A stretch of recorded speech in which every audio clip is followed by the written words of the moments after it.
Welcome to the Deep Dive, where we plunge into dense information to pull out the most compelling insights.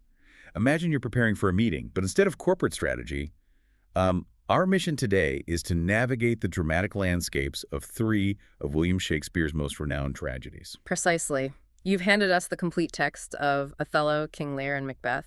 So our task really is to distill the core narratives of these, well, monumental works, making their intricate plots accessible and hopefully engaging. Yeah, our deep dive today will explore the unfolding events of each play in sequence, and then try to uncover why they've stuck around for centuries, why we still call them true classics.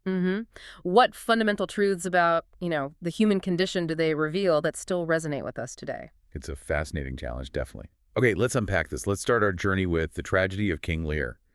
This one just plunges us straight into, well, a royal folly.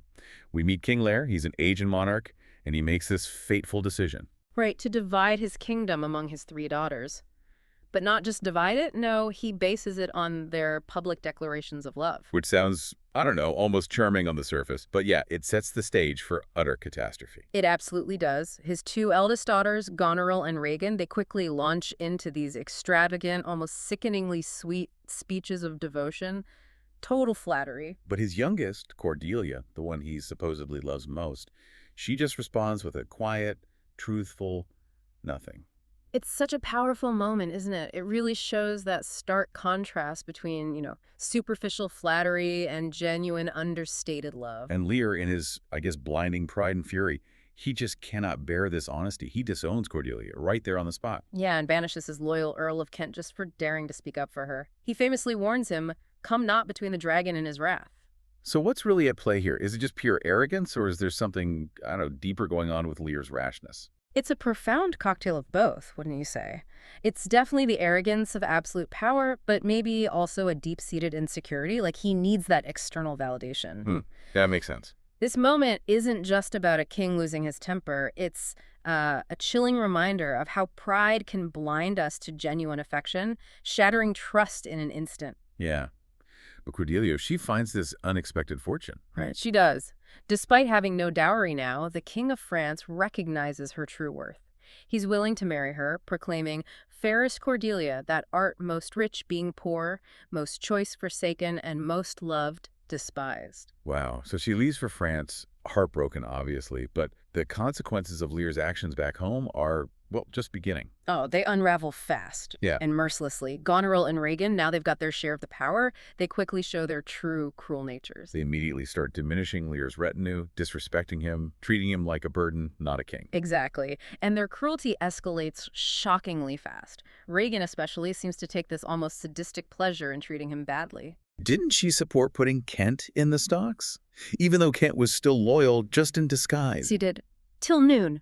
Till night, my lord. And all night, too," she says. Just pure vindictiveness. This relentless psychological torment just drives Lear towards despair and fury.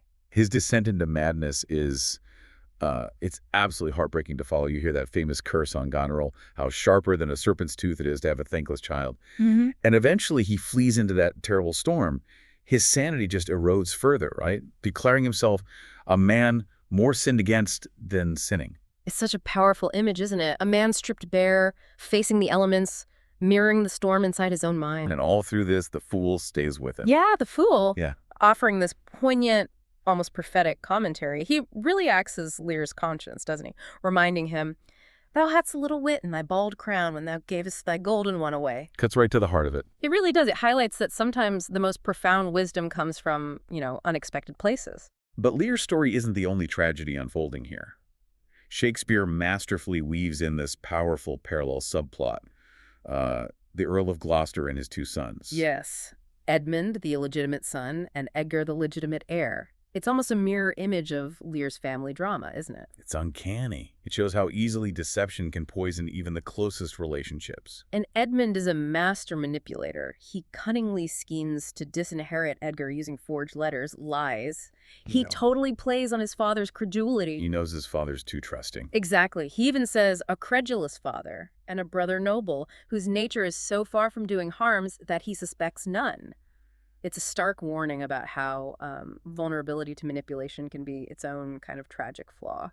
And the cruelty just escalates beyond belief when Cornwall and Regan, they brutally torture Gloucester. They literally blind him. It's horrific, a real low point of human malevolence in the play. Yet, in that agony, Gloucester finally sees the truth, right? Right. He realizes Edmund's treachery and Edgar's innocence. Oh, my follies, then Edgar was abused. Such an agonizing, ironic moment. Literal blindness leads to spiritual sight. Yeah. And this is where Edgar, who's been disguised as poor Tom, steps in. He poignantly guides his blind father, ultimately leading him to what Gloucester perceives as a miracle that saves him from suicide. It's one of the play's few sort of redemptive threads, profound loyalty and compassion shining through all that suffering. So the climax comes when Cordelia returns to Britain. She's leading the French army. Right, but not really for conquest. It's to rescue her father. And there's that brief, incredibly tender reunion where Lear seems to regain some sanity. He asks her, "Pray you now, forget and forgive. I am old and foolish." It's such a fragile moment of grace, isn't it? A glimpse of the love that was just so carelessly thrown away at the beginning. But this being Shakespearean tragedy, it doesn't end there. Not quite. The French army is defeated, Lear and Cordelia are captured, and there's this final desperate twist where Edmund tries to do good, orders a reprieve for Cordelia, but it's too late. And Goneril and Regan. They meet their own horrific ends. Goneril poisons Regan over their shared desire for Edmund and then kills herself. And Cordelia. In the most heart-wrenching moment, she's executed, hanged, on Edmund's earlier unrescinded order. Oh, Lear's final moments are just agonizing. He comes in carrying her body, howling, how, oh, you are men of stone. The grief is just overwhelming. He dies basically of a broken heart, repeating never, never, never, never, never. It leaves you just shaken. A stark depiction of suffering, misjudgment, justice, loyalty, love, despair, all of it. It really is a timeless exploration of humanity's darker sides, but also maybe its nobler ones too, hidden in there. What an intense journey. Okay, wow. So, having explored Lear's devastating consequences of misjudgment, let's maybe pivot now to a different kind of tragic spiral. One ignited by ambition in the bloody world of the tragedy of Macbeth. Right, so this play starts with Macbeth. He's a brave Scottish general, and his loyal friend Banquo. They're just returning from a victorious battle. And then they run into the witches. Exactly, the three weird sisters out on the heath. And they give these prophecies, don't they? They hail Macbeth first as Thane of Glamis, which he already is, then Thane of Cawdor, and then the big one, King Hereafter. And they have something for Banquo, too. Mm-hmm. They prophesy that Banquo will get kings, though thou be none. So his descendants will be kings, but not him. It's all very cryptic and chilling. What's truly chilling, I think, isn't just the prophecy itself, but how quickly part of it comes true. Right. Almost immediately, Ross and Angus arrive with news from King Duncan. Macbeth has been named Thane of Cawdor. And that immediate validation, that partial fulfillment, it just ignites Macbeth's ambition, doesn't it? It does, and maybe even more importantly, it fuels Lady Macbeth's ambition, which seems even fiercer. It shows how quickly, external validation can feed a darkness that was maybe already there, latent. Yeah, Lady Macbeth's reaction is intense when she gets Macbeth's letter about this. June immediately worries he's too full of the milk of human kindness to do what needs to be done, to take the fastest route to the throne.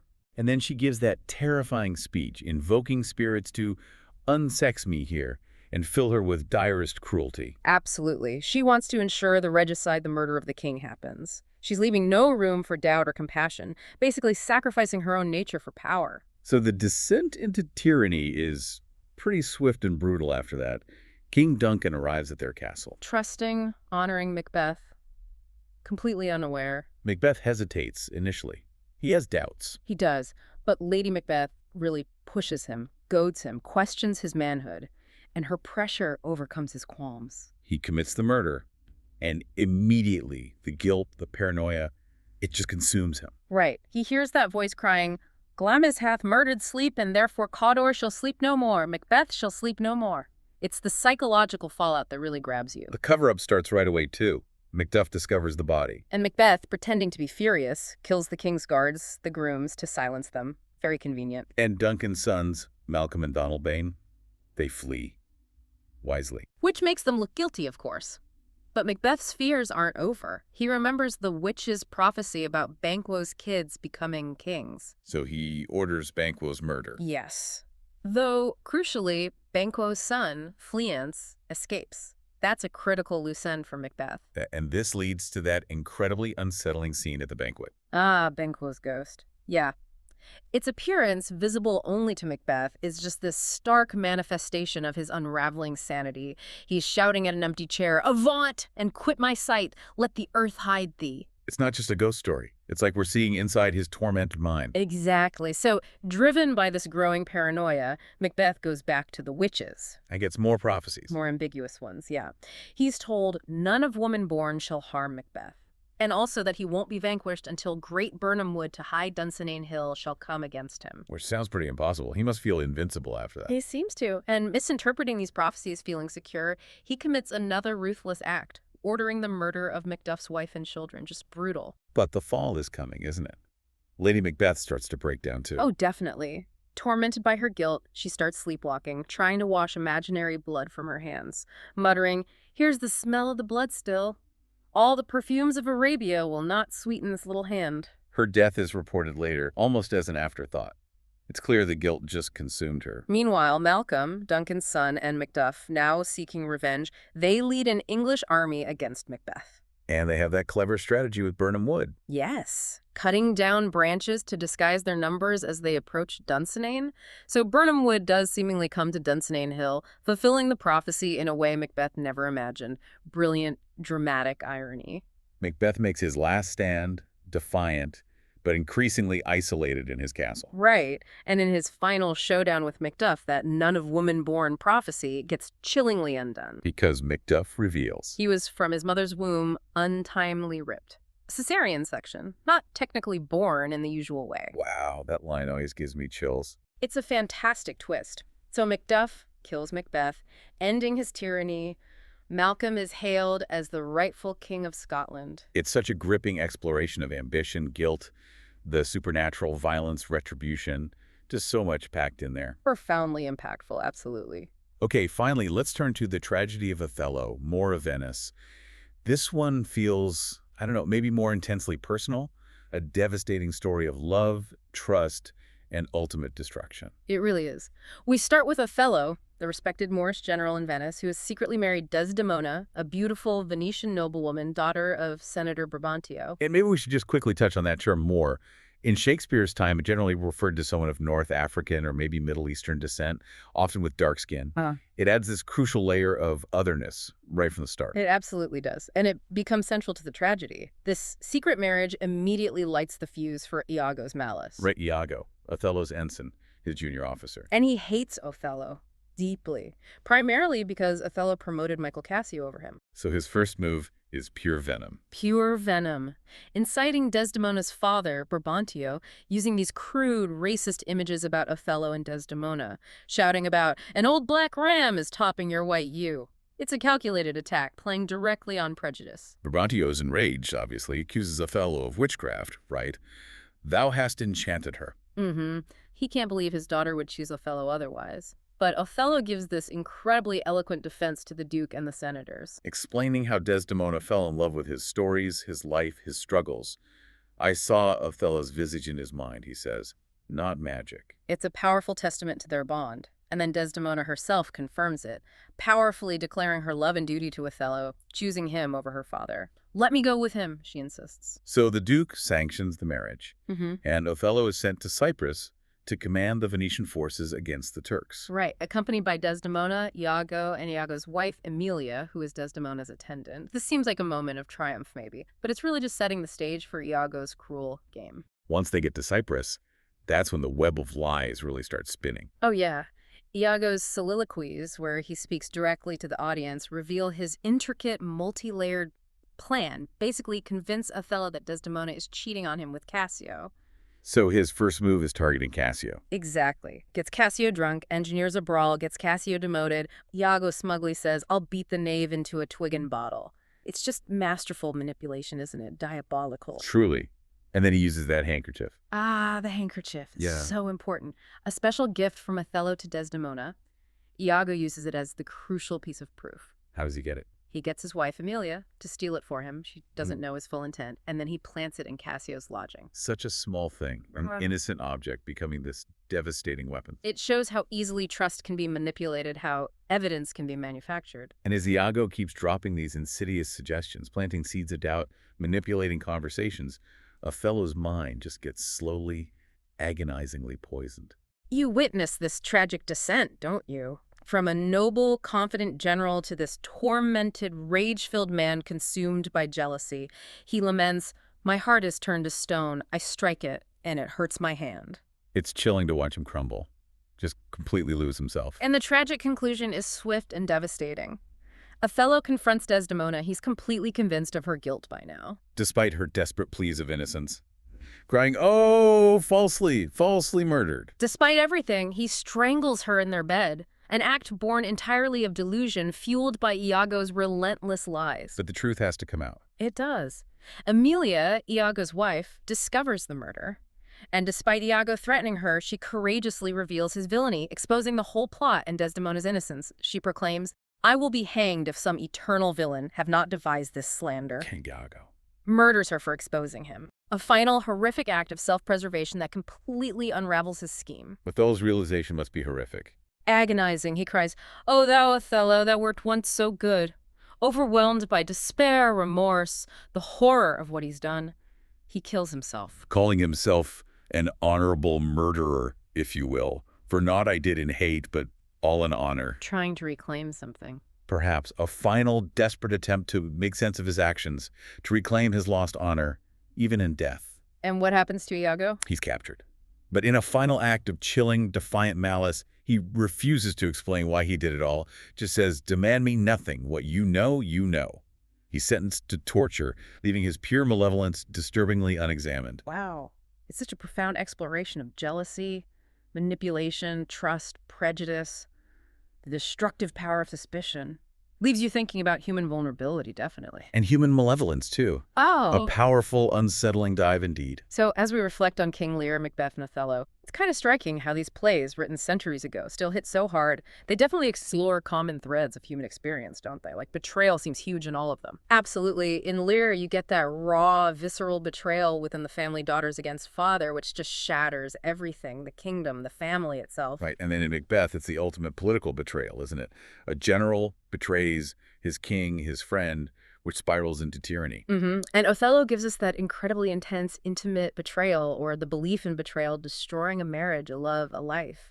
Each one shows how tearing trust apart just creates absolute chaos. Another thing that jumps out is the corrupting nature of power and ambition. Macbeth is like the poster child for that, right? Unchecked ambition just leads straight to moral decay and tyranny. His desire for the crown consumes him. It does. But Lear, interestingly, shows the other side, the dangers of power given away rashly, carelessly, and then the struggle to keep your identity when that power is gone. So it's not just wanting power, but also how you handle it or lose it. Exactly. The path to ruin can take different forms. And then there's that theme of blindness and sight. It keeps popping up. Lear's initial blindness to who really loves him. Gloucester's literal blinding, which ironically helps him see the truth about his sons. Yeah, and Othello's complete emotional blindness to Desdemona's honesty, contrasted with Iago's sharp, manipulative sight, his ability to see and exploit everyone's weaknesses. It's a really powerful, recurring motif about perception, isn't it? It really is. Which connects, I think, to madness and sanity, too. Definitely. Lear's breakdown in the storm, Lady Macbeth's sleepwalking, her guilt-driven hallucinations, Othello's fits of jealous rage. They all show the human mind just cracking under extreme pressure. We see the characters push way past their limits, the psychological cost of everything. And maybe underpinning all of this is that constant tension between appearance and reality. Oh, yeah. Goneril and Regan's fake flattery. Yeah. The witch's fair is foul world that Macbeth enters. And Iago, the ultimate master of appearing honest while being purely evil. Honest Iago, they call him. It's a constant warning from Shakespeare, perhaps, to question what you see, what you hear, look deeper. So while they share all these huge themes, each play still feels distinct, doesn't it? Like they focus on slightly different aspects of the tragic experience. I think so. King Lear feels epic, exploring the breakdown of family, the state, even the self. It's this huge search for basic human values amidst utter chaos and suffering. Whereas Macbeth feels more focused, maybe more psychological. It really zooms in on the degradation of one person, Macbeth himself, driven by ambition and guilt.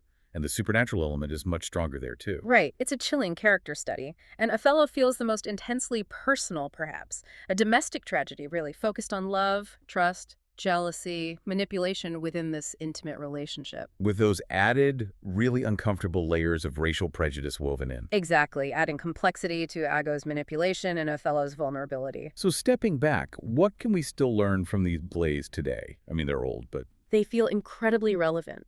For one, they really highlight the enduring fragility of trust. How easily it can be shattered, sometimes by just one misstep or one malicious person. yeah, and tied to that, the insidious nature of manipulation. How easily it works when we don't question motives, when we just accept appearances. It's a timeless warning, really. Definitely. And maybe most importantly, they underscore how vital self-awareness and critical thinking are, especially when emotions are running high, when jealousy or anger or pride clouds our judgment. We see these characters make choices that, from the outside, seem almost unbelievable. Yeah, you watch Othello and you just want to shout at him, "Don't you see?" Exactly. Ultimately, these tragedies remind us of the devastating consequences our choices can have, not just for us, but for everyone around us. And they reflect these timeless struggles: power, loyalty, finding meaning in a world that often feels chaotic. It's like these plays, hundreds of years old, are still holding up a mirror to the deepest parts of human nature. They make you ask, what are the real costs of our desires? How well do we actually know the people closest to us? What stands out most to you when you think about these stories? Well, thank you for joining us on this deep dive into Shakespeare's greatest tragedies. We hope this has given you maybe a shortcut to being well-informed, spark some new insights, or perhaps even a desire to pick up these timeless works and explore them for yourself. Until next time, keep digging deeper.